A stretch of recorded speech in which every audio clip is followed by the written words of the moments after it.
السلام عليكم ورحمة الله وبركاته. ازيكم يا شباب؟ معاكم عمرو تاني في رابع فيديو في ارتجال تك. النهارده الفيديو هيبقى حراق شوية، يعني هيبقى في آراء ممكن تكون آراء متضاربة عن آراء الناس، أو ممكن يكون الناس مش شرط تكون متفقة معايا تماما بيزد على الترند اللي ماشي الأيام دي. بس النهارده عايز أتكلم عن استعمالك كمبرمج أو سوفت وير انجينير للاي اي تولز اللي موجوده حاليا، زي بالاخص شات جي بي تي ونوشن اي اي وكل التولز اللي هي، ومثلا جيت هاب كوبايلوت. او جيت هاب كوبايلوت ده ممكن يكون ليه كلام مختلف يعني. بس انا بكلم الناس في الفيديو ده عشان انا بستعملهم، وانا كنت بشكر في التولز دي نوعا ما. ف الفيديو ده بيتكلم عن ليه استعمالك الحاجات دي كلها على المدى الطويل مضر بالنسبه لي يعني.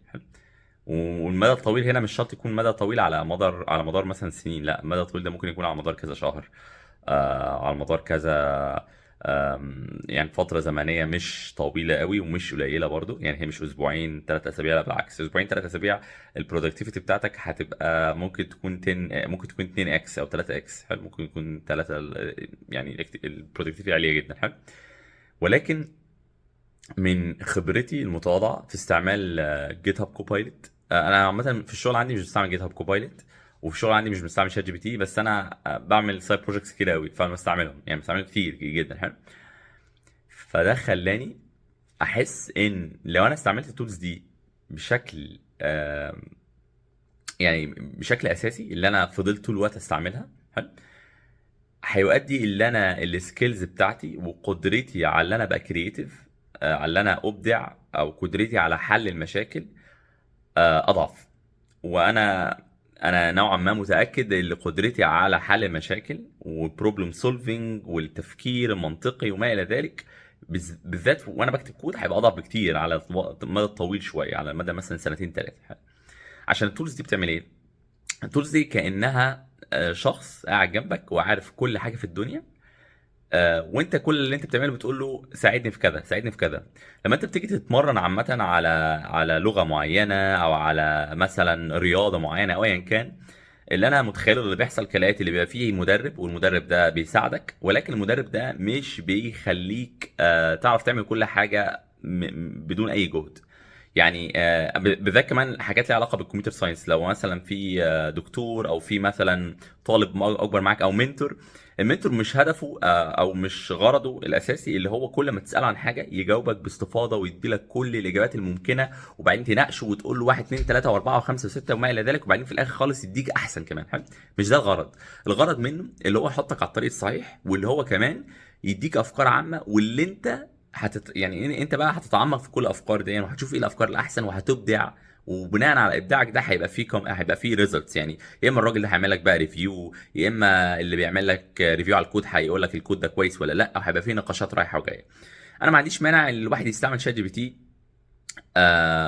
في مثلا في حاجات عامه، او استعمالات لحاجات انت عمرك ما هتعرف تلاقي لها اجابه بشكل سريع، بس انت هتعرف تلاقي لها اجابه عشان الاجابه طريقها واضح. يعني حاجات مانيوال، زي مثلا ايه؟ زي مثلا لو انت عايز تساله على دوكيومنتيشن ابديتس، او انت تقول له مثلا اكتب لي كود بيعمل 1 2 3 وانا عارفه ازاي هو بيتعمل، بس اكتبه لي بسرعه عشان انا عايز اخده كوبي بيست. حلو، بس اللي انت تستعمل شات جي بي تي، واللي انت تستعمل تولز دي في اللي انت تبدع، في اللي انت تعمل افكار محتاجه ابداع، في اللي انت تعمل في اللي هو يساعدك ازاي تبقى بتعرف تبقى بروبلم سولفر كويس في كل مشكله بتقابلك.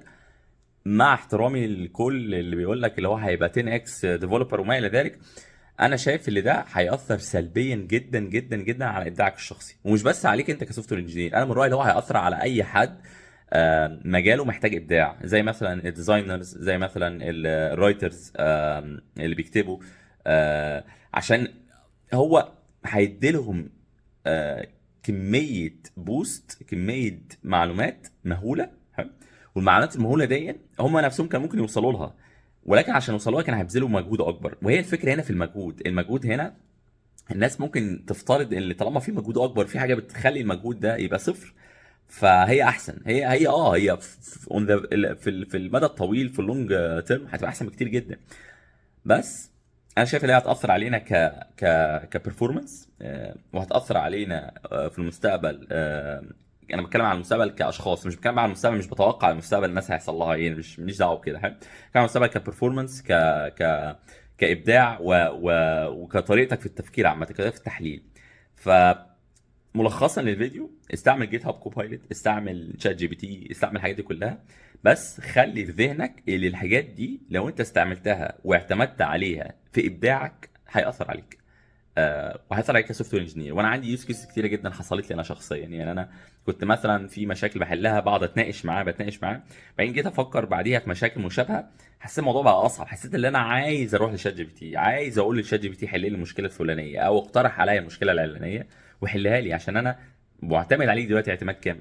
فانا مش عايز اوصل لهذه الايه مرحله من الاعتماد. انا عايز اعتمد عليه في حاجات تستدعي ان انا اعتمد عليه، حاجات مانيوال، حاجات انا مش عايز انهانس نفسي فيها.